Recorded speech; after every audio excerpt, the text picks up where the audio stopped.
제가 청년부 사역도 하고 있지만 성인 공동체 사역도 함께 하고 있는데요. 이번 주 순장 모임이 있었어요. 수요일 날 저녁에 줌으로 하는 모임이 있었는데요.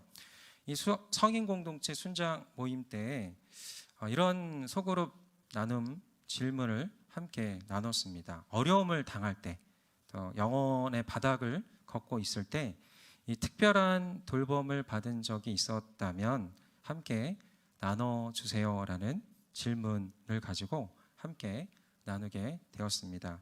그때 어떤 여성 순장님이 사랑하는 사람을 잃었던 경험이 있었습니다.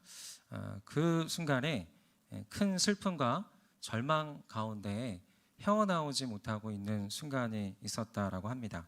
그런데 그 순간에 넘어지고 싶고 또 밖에도 나가고 싶지 않고 또 깊은 우울감이 생기려고 하는 순간 가운데 자신이 소속된 순회 그 순장님 부부가 갑자기 연락이 와서 아무 말 하지 않고 그냥 같이 밥 먹자, 그렇게 제안을 하고 또 그냥 어느 순간에는 전화해서 같이 밖에 나가서 산책하자라고 이렇게 몇 가지 밥 먹자, 산책하자 그러면서 잠깐의 이야기를 들어주는 이 시간들을 통해서 자기가 바닥에서 헤어나오지 못하고 있는 그 순간에 다른 것이 아니라 작은 손을 잡아주고 그저 함께해 주는 그 작은 하나의 행동들이 이 넘어질 것 같은 순간에 다시 자기를 일으켜주는 그 일을 경험할 수 있었다라고 합니다. 그래서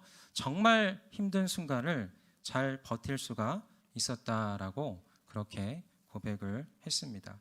또 어떤 순장님은 정말 쉽지 않은 과정을 거쳐서 이 대전에서 직장 생활을 시작을 했고 또 직장 생활을 처음 시작하니까 또 직장 안에서 갓 들어간 신입사원으로서 여러 가지 힘든 또 순간들이 있었고요. 그 순간에 마침 또 아이들을 또 연년생으로 같이 낳다 보니까 가정도 정신이 없고 직장도 정신이 없는 정말 많은 것들이 혼란스럽고 무너져 있고 금방이라도 또 포기하고 싶은 그런 순간이었었다라고 합니다. 그때 순장님 부부가 끊임없이 자기에게 한번 얘기해서 아이를 맡기고 그 둘만의 시간을 보내던가 좀 자유로운 시간을 보내다라고 그렇게 진심으로 또 공감해 주면서 힘들지라는 이야기를 해 주면서 그렇게 또 위로와 격려를 해 주었다라고 합니다. 근데 말만 그런 게 아니라 어느 날은 진짜 와서 그냥 그 아이들을 맡아주고 그리고 둘만의 오붓한 데이트를 하라고 이야기를 하면서 말만이 아니라 실제적으로 그 힘든 순간에 힘든 이 시간에 이 부부가 좋은 관계로 잘 이길 수 있도록 힘을 주고 또 마음을 나눠주는 것을 그렇게 하면서 그 과정을 통해서 많은 힘을 얻고 또 영혼의 회복을 얻게 되었다라고 이야기를 합니다. 그러면서 그 순장님 부부가 다른 것이 아니라 정말 자신의 삶의 무게보다 더 깊이 있게 더 무겁게 자신의 힘듦을 이해해주고 알아주는 그 공감해주고 그렇게 이해해주는 그것을 통해서 자신들이 정말 많은 회복을 경험할 수 있었다라고 그렇게 고백을 했습니다. 더 나아가서 순장 교육도 받게 권면하고 또 더 나아가서 이렇게 자신을 순장의 자리로까지 물신양면으로 지지해주고 힘을 실어줘서 자신이 여기까지 오게 돼 힘을 얻는 것을 넘어서서 또 다른 생명의 길로 의의 길로 나아가게 되었다라는 나눔을 해 주었습니다. 이런 나눔을 들으면서요, 이 공동체 안에 이 어려울 때 이 영혼을 일으켜준 믿음의 사람들이 곧 다른 것이 아니라 하나님께서 보내주신 천사들임을 함께 같이 공감하면서 여러분도 그렇게 또 다른 사람을 세우고 돌보는 리더십들이 되십시오라고 하면서 훈훈하게 그 순장 모임을 함께 마무리를 할 수가 있었습니다. 우리는 이렇게 힘들고 어려운 순간에 누군가 그저 함께 해주기만 해도 손을 내밀어 주기만 해도 그 순간 버티고 이겨낼 수 있는 힘을 얻게 됩니다. 이것을 영혼의 소생이라고 말할 수가 있습니다. 힘들어서 나자빠져서 어떻게 할 수 없던 영혼이, 또 숨 쉴 수 없을 정도로 답답한 현실로 인해 절망을 향해 치닫던 영혼이 이 몇 번의 예배와 하나의 글귀와 공감해주는 만남으로 다시 살아갈 힘을 얻고 소망을 발견하는 것이 영혼의 소생이라고 말할 수가 있습니다. 저는 오늘 이 예배가 여러분의 영혼의 소생을 주는 예배가 되기를 소망합니다. 아까 우리가 외쳤죠. 하나님은 우리에게 새 힘과 소망을 주십니다라고 외치지 않았습니까? 이것이 단지 어떤 말에만 그치는 것이 아니라, 어떤 구호에만 그치는 것이 아니라 실제로 이 순간 살아 운행하시는 성령님의 터치로 여러분의 내면에서 일어나는 실제적인 변화가 될 것이라고 믿습니다. 여러분, 오늘 이 시간 하나님께서 다른 것이 아니라 영혼의 소생, 영혼의 회복, 영혼을 일으키시는 그 하나님의 능력을 조금이라도 자그마한 변화라도 경험할 때 이 예배 가운데 다른 것이 아니라 정말 말씀이 대단하다, 또 특별한 뭐가 있다, 이게 아니라 하나님이 나와 함께 하신다라는 그 내용을 통해서 우리에게 작은 회복이 있기를 소망합니다. 우리는요, 각자의 사정들로 인해서 이 영혼의 소생이 필요합니다. 타들어가는 영적인 목마름으로 죽어가는 영혼들에게 이 시원한 생명수가 들어가 이 갈증이 해소되는 소생이 필요한 것이죠. 또 갑작스러운 시련과 또 상실의 아픔으로 헤어나올 수 없는 깊은 강 속에 빠져 있는 이들이 있다면 소생이 필요합니다. 또 오랫동안 목표했던 것이 이루지 못해져서 좌절감으로 더 이상 아무것도 도전할 용기가 나지 않는다면 그 또한 소생이 필요할 것입니다. 또 과거의 상처와 어두움이 계속 떠올라 계속 불면증과 불안함으로 더 이상 나아가지 못하는 이가 있다면 그 영혼에게도 소생이 필요할 것입니다. 누군가에게 상처를 줌으로 말미암아 말할 수 없는 죄책감으로 죄의 감옥에 빠져 있는 사람 역시 소생이 필요할 것입니다. 자신과 타인 안에 어찌할 수 없는 깊은 죄의 본성을 깨닫고 이 인간의 악함에 놀라며 이 사람에 대한 깊은 회의감과 부정적인 생각을 가지고 있는 사람 역시 어떤 하나의 회의적인 생각, 또 사람에 대한 부정적인 생각, 이것도 소생과 회복이 필요한 것이라고 볼 수가 있습니다. 그리고 그저 왠지 모르게 무력감과 절망감에, 또 불안과 두려움에, 원망과 미움에 사로잡혀 있다면, 또 우울함과 짜증의 감정이 지속되고 있다면 그 역시 지금 이 영혼이 뭔가 망가져 있다라는 것이죠. 뭔가 문제가 있다라는 것이죠. 그 영혼에게도 이 영혼의 소생이 필요한 것입니다. 오늘 이와 같은 모든 분들에게, 아니 또 그렇게 될 수도 있다라는 늘 인생에 일어나지도 않는 일에 대한 불안함을 가지고 있는 이들에게 오늘 이 본문 말씀을 드리고자 합니다. 시편 23편 3절 4절 말씀 함께 읽도록 하겠습니다. 시작.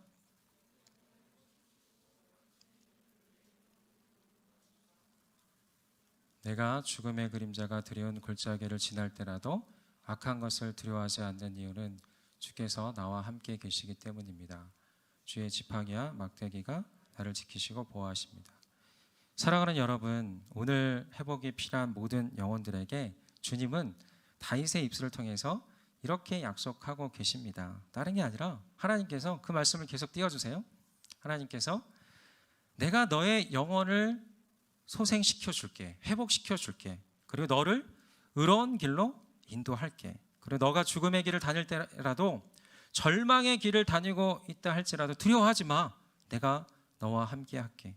나의 지팡이와 막대기가 너를 지키고 보호할게 라고 이렇게 이 말씀을 통해서 약속하고 계십니다. 여러분, 이것을 다른 것이 아니라 지금 내 마음 가운데 이루어지고 있지 않는 나의 현실이라 할지라도 믿음이란 건 뭐냐면 선취하는 거예요. 따라하겠습니다. 믿음은 선취하는 거다. 선취가 뭐죠? 먼저 취하는 거예요.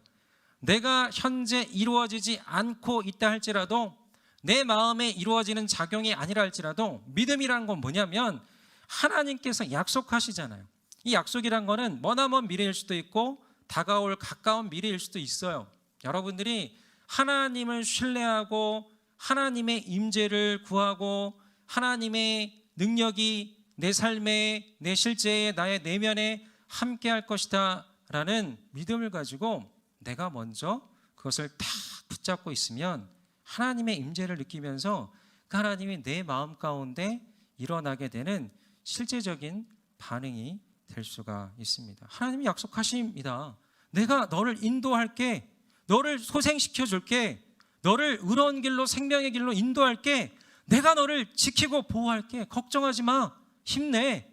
이렇게 하나님은 이 말씀을 다윗의 입술을 통해서 그렇게 여러분의 귓가에 고백을 하고 계십니다. 이 시간 다른 것이 아니라 따라하겠습니다. 나는 믿음으로 선취하겠습니다.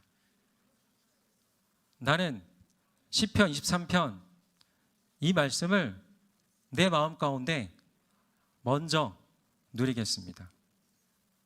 여러분, 결국은 이 땅에서 승리하느냐 안 하느냐 마음의 문제예요. 상황의 문제가 아니라 마음의 문제예요. 마음을 어떻게 다스리느냐에 따라서, 마음이 어떤 작용이 일어나느냐에 따라서 우린 세상 가운데 성공하냐 안 하냐가 중요한 게 아니잖아요. 우리 삶의 상황이 바뀌냐 안 바뀌냐가 중요한 게 아니잖아요. 그 상황과 성공과 세상의 많은 것들에 임하는 나의 마음이 예전과는 다른 엄청난 회복과 엄청난 소생이 있을 때, 그때 나는 모든 것들을 감당할 수 있는 존재가 되는 것이며, 모든 사람을 대할 수 있는, 모든 어떤 사람들의 말과 비난과 어떤 이야기에도 흔들리지 않을 수 있는 그런 존재가 될 수가 있다라는 것입니다. 여러분, 이 고백이요, 다윗을 통한 고백이라고 했는데요, 다윗도요 모든 인생을 거치면서, 삶을 거치면서 얼마나 이 다윗도 왕이기도 하고 또 지금도 이스라엘 그 민족들이 우러르는 과거의 가장 위대한 인물이기도 하지만요, 그의 인생의 여정을 보면 결코 만만치 않은 엄청난 시련과 자꾸 넘어질 뻔하고 또 죽음의 위기와 힘든 그런 순간들을 끊임없이 경험했던 것이 다윗의 인생이라고 볼 수가 있습니다. 여러분, 이 어린 시절 다윗은 목자이지 않았습니까? 목자인데 희한하게 그냥 어떤 늑대나 작은 짐승, 적당한 맹수들이 아니라 이 다윗에게는 사자와 곰 같은 무시무시한 그런 맹수들이 이 다윗이 치고 있는 이 양들 주변에서 이 양들을 잡아먹기 위해서 그렇게 다가왔던 것입니다. 이 숱한 사자와 곰의 공격으로부터 양들을 보호하기 위해서 두려움과 공포심에 또 절망감으로 힘든 시간들을 보냈지만, 이 다윗은 무엇이 있었냐면 하나님에 대한 신뢰감이 있었어요. 나와 하나님이 함께 하신다, 나와 하나님께서 나를 도와주신다, 나를 지켜주신다, 주의 지팡이와 막대기가 나를 지키시고 나를 보호하신다라는 이 믿음이 있었던 것이죠. 그래서 그 모든 순간순간들을 버티며 이길 수가 있었던 것입니다. 모든 군사들과 장군들도 두려워하며 감히 어떤 누구도 나서지 못했던 이 골리앗 앞에서도, 사울왕이 오랫동안 잡아 죽이기 위해서 추격하는 이 목숨이 왔다 갔다 하는 순간 가운데도 이 다윗은 하나님이 함께 하시고 도우셨기에 이 넘어질 것 같은 순간을 버티고 또 일어설 수가 있었던 것입니다. 그리고요, 여러분, 최근에 우리 사무엘상 말씀에 우리가 큐티를 했던 것처럼 이 블레셋 왕 아기스 앞에서도 죽을 수도 있다라는 이 두려움이 있지 않았습니까? 그때도 이 문을 그적거리고 침을 수염에 흘리는 등 이 미친 척하는 치욕을 경험하는 이 순간 가운데도 이 블레셋의 목숨의 위협 가운데서도 그를 붙잡아서 지켜주셨고 또 새롭게 하시는 하나님을 경험을 했던 것입니다.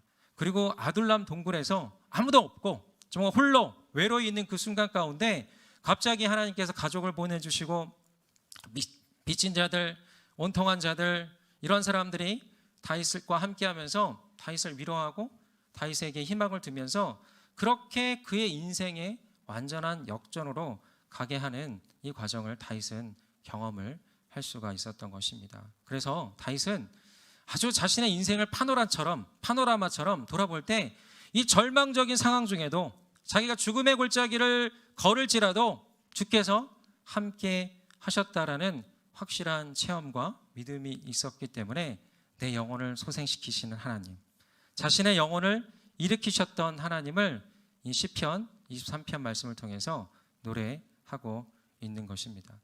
여러분, 어디 다윗의 인생뿐이겠습니까? 하나님은 우리 모두를 하나님의 자녀로 입양하셨습니다. 그리고 다윗의 인생을 통틀어서 고백한 외침은요, 한 인간만의 경험이 아니라, 어떤 과거의 성경 속의 어떤 한 인물만의 경험이 아니라 지금 현재 여러분을 향한 강력한 외침인 거죠. 여러분을 향한 강력한 약속의 고백인 거죠. 내 영혼을 소생시킬 거야. 내 영혼을 회복시킬 거야. 내 영혼에 내가 새 힘을 줄 거야 라고 하나님께서 지금도 역시 여러분들에게 이 말씀을 통해서, 오늘 이 말씀의 증거를 통해서 끊임없이 여러분의 인생 가운데 하나님께 집중하다 보면 하나님께서 주시는 강력한 약속의 외침이 되는 것입니다. 여러분, 이사야 41장 10절 말씀에서도 이와 같은 약속을 주고 계시는데 우리 함께 같이 읽겠습니다. 시작.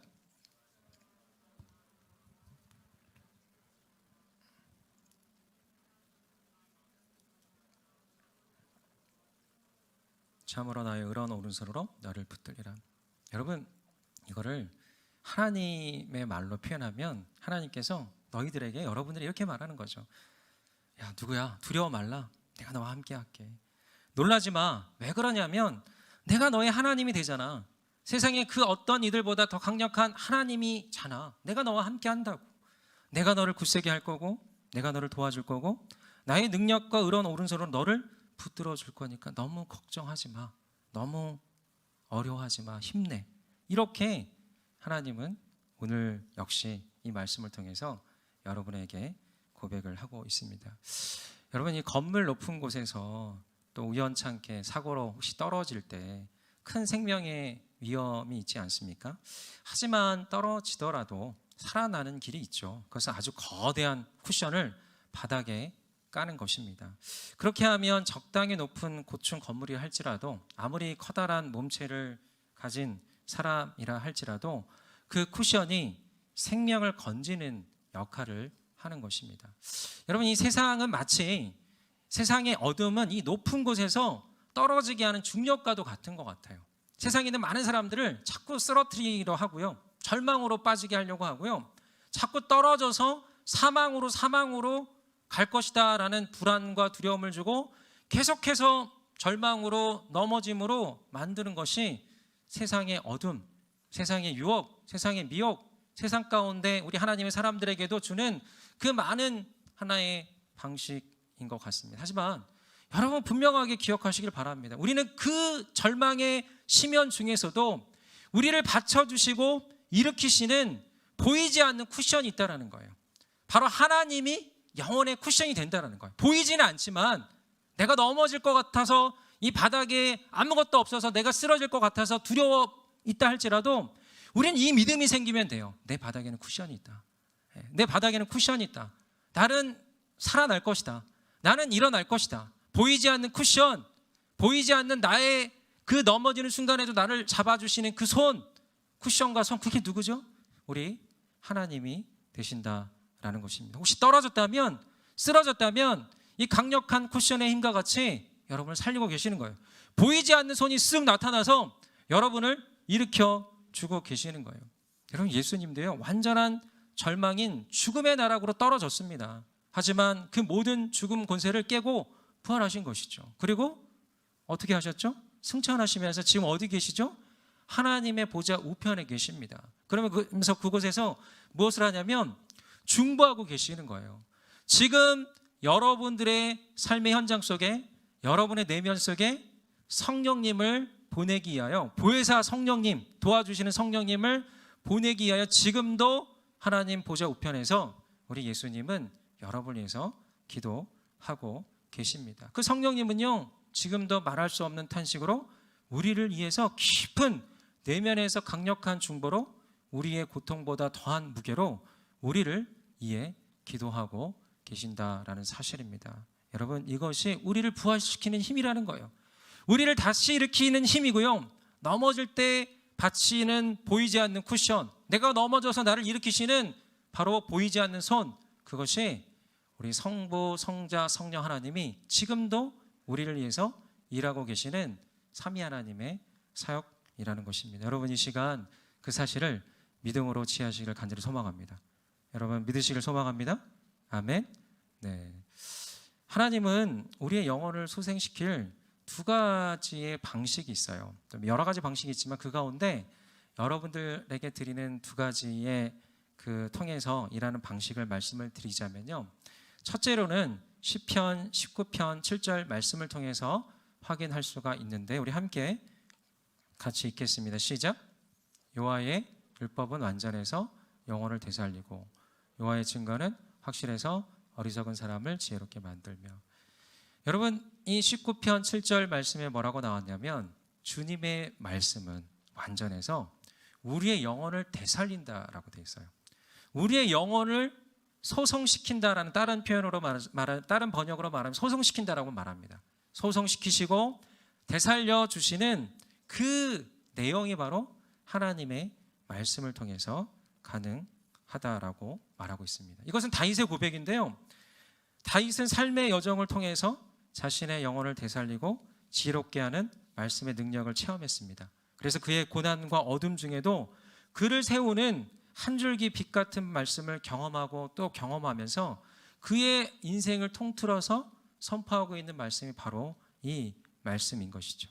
여러분, 말씀을 통해 우리가 확인할 수 있는 건 뭐냐면, 말씀은 명사가 아니에요. 동사예요. 어떤 하나의 우리의 존재를 정적이고 고착되게 만드는 것이 아니라 우리를 살려내고 변화시키는 역동적인 힘이 무엇에 있다는 거죠? 말씀에 있다는 거예요. 이 말씀을 우리가 정직하게 대하다 보면, 이 말씀을 우리가 진지하게 접하다 보면 우리의 존재는요, 변화가 일어날 수밖에 없어요. 우리의 삶에는 새로운 능력이 들어올 수밖에 없다라는 것입니다. 여러분, 성 어거스틴은 젊은 날 남봉꾼으로 방탕하게 살다가 어느 날 자신의 모습을 돌아보며 깊은 회의감을 갖고 있을 때 갑자기 아이들이 밖에서 이렇게 외치는 거예요. 톨레레게. 이게 뭐냐면 펴서 읽어라래요. 펴서 읽어라. 그래서 이거는 아무래도 어떤 신적인 음성으로 들리면서 성경을 펴서 읽었어요. 성경을 펴서 읽었는데 딱 마침 있잖아요. 찍기처럼 딱 나온 말씀이 로마서 13장 13절에서 14절 말씀인데요. 우리 함께 같이 읽을까요? 13절 14 시작.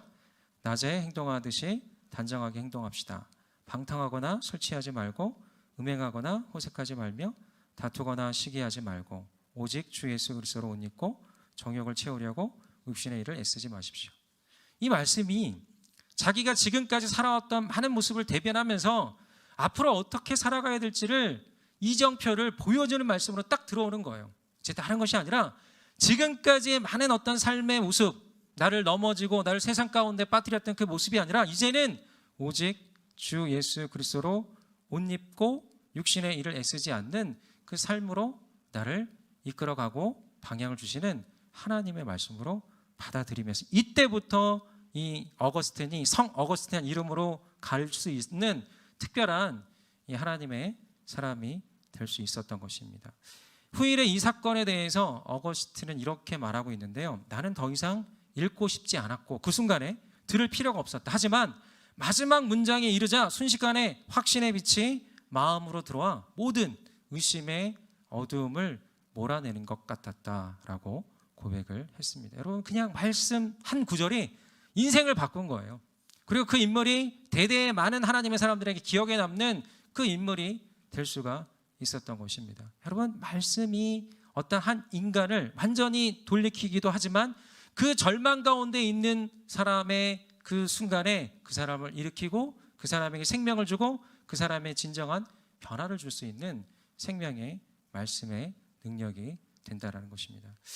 여러분, 그 미국의 벤 카슨이라고 있습니다. 공화당 2015년에 대선 후보에도 출마를 했는데요. 이 사람이 세계 최초로 이 샴 쌍둥이 있잖아요. 이 샴 쌍둥이를 분리하는 수술에 성공했던 의사입니다. 존스 홉킨스 의대에서도 활동을 했는데 이 사람들이 그를 두고 신이라 불렸어요. 너무나 수술을 잘하고 세계에서 하지 못했던 것들을 했던 그 전력이 있어서 그랬는데, 그러나 그의 과거는 가난한 흑인 빈민촌에서 살았습니다. 아무런 소망 없이 살았던 그에게 그가 한 가지 약속하고 마음 가운데 다짐했던 한 가지가 있었어요. 뭐냐면 매일 잠언을 한 장씩 읽는 거였어요. 매일 잠언을 한 장씩 읽는 그 삶을 통해서 그의 영혼 가운데 이 말씀이 주는 일으키는 영혼의 소생의 능력이 들어가고 그 영혼이 계속해서 변화를 겪으면서 그렇게 자기의 분야의 최고가 되고 어떤 한 나라의 아주 특별한 인물이 될 수가 있었던 것입니다. 그가 주장하는 것이 있습니다. 뭐냐면 인간에게는 140억 개의 신경세포가 있는데 그 신경세포는 삶의 많은 부분들을 그냥 지나치지 않는다라는 거. 어떤 들어오는 말, 또 여러 가지 경험들, 상황들을 그냥 지나치는 게 아니라 그 하나하나를 어떤 하나의 무게로, 어떤 하나의 수용함으로 다 받아들이는 그 신경세포가 우리 가운데 있다라고 이야기를 합니다. 그런데 그 신경세포만에 다른 것이 아니라 이 생명의 말씀, 나를 소생시켜주는 이 말씀, 또 나에게 지혜를 주는 이 말씀으로 채워갈 때 자신의 인생이 완전히 다른 인생으로 갈 수 있었다라는 고백을 합니다. 그래서 이 벤칸스는 이 소생하는 말씀을 통해서 절망적인 상황을 뛰어넘어 소망이 있고 영향력 있는 사람이 될 수 있는 것을 이 말씀을 통해 보여주고 있습니다. 여러분, 말씀은요 우리의 영혼을 살려내는 능력이 있어요.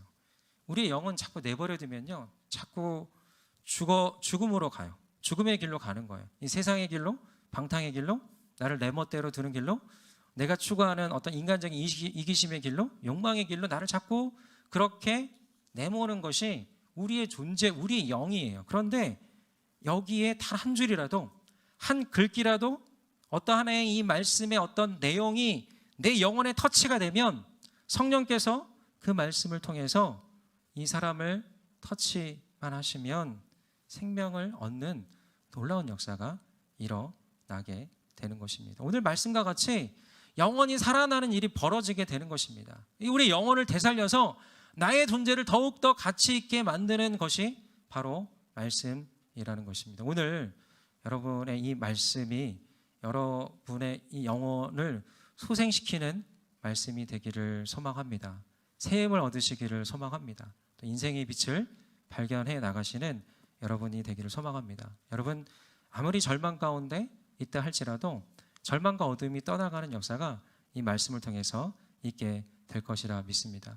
한 가지 더 말씀드릴 것은 무엇이냐면 우리의 영혼을 소생시키는 두 번째 방법은 처음에도 말씀을 드렸는데 다른 것이 아니라 예수님을 주인으로 고백하고 헌신한 하나님의 사람들을 다른 이의 영혼을 소생케 하는 주의 천사들로 하나님께서 사용하신다라는 사실입니다. 바로 다른 게 아니라 믿음의 사람들, 그 사람들이 천사가 되어서 하나님의 도구가 되어서 그 영혼을 소생시켜 준다라는 사실입니다.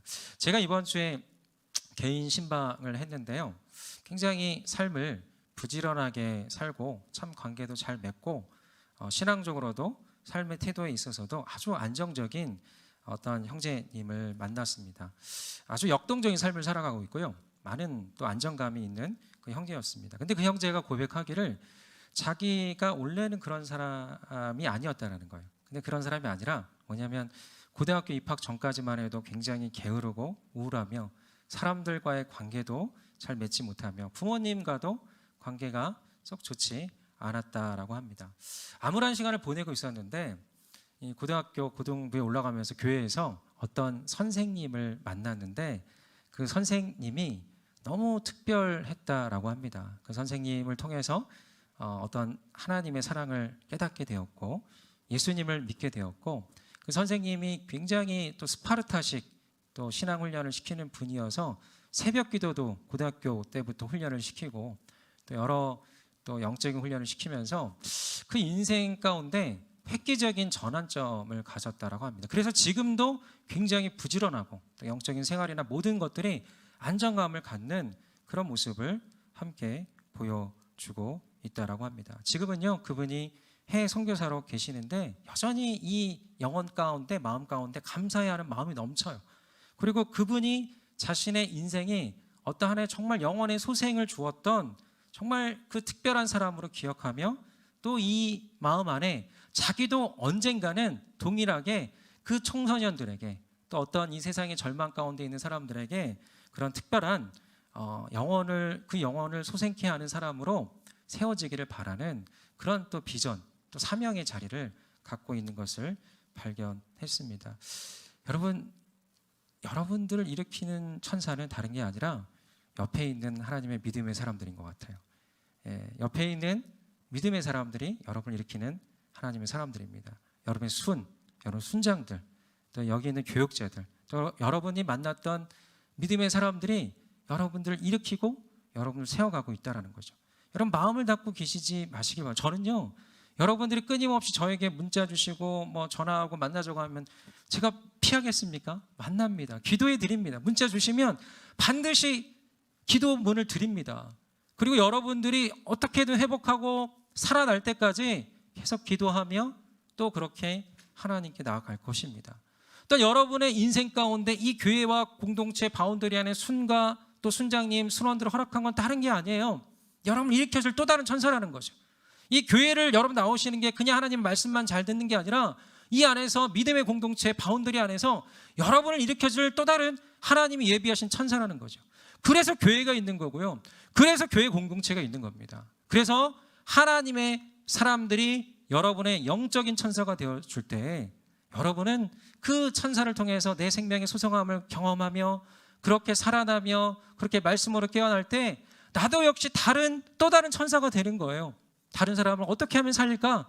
인생의 가장 가치 있는 값진 인생의 방향이 무엇입니까? 나를 위하여 살아가는 인생? 뭔가 쌓는 인생? 그건 나중에 가서 남는 게 없어요. 하지만 결국에는 누군가를 위해서 사랑하며 사랑받으며 사는 그 인생이 가장 인생에 값지고 의미 있는 인생이 되는 거죠. 하나님께서 우리 가운데 무엇을 원하실까요? 하나님께서 너희들 이 땅에서 너희들 인생이 잘 되고 성공가들 달리는 걸 넘어서서요, 여러분들 인생이 누군가에게 생명의 빛을 전하며 어떤 영혼이 바닥을 걷고 있을 때 그저 밥 먹자, 그저 함께 산책하자, 그저 그 인간의 이야기를 들어줬을 때 그 사람이 회복을 경험하고 다시 제재를 경험하고 우울증에서 일어나는 그 놀라운 역사가 있는 것이 바로 이 교회이며 기독교이며 하나님이 함께 예배하는 곳이며 우리의 순이며 하나님의 자리가 될 거라고 믿습니다. 저는 여러분 그것이 교회 안에 또 여러분 주변에 우리 순회 우리 드리머스 공동체 안에 계속해서 일어나고 있는 일임을 여러분 믿음으로 취하시면 좋겠고요. 또 중요한 것은 내가 그런 사람이 되고 나도 역시 영혼의 소생을 경험하며 하나님의 말씀과 또 여러분 가운데 보내주신 천사를 통해서 그렇게 일어나고 또 누군가를 세우며 생명의 능력 가운데 의의 길로 나아가시는 저와 여러분들 되기를 간절히 소망합니다.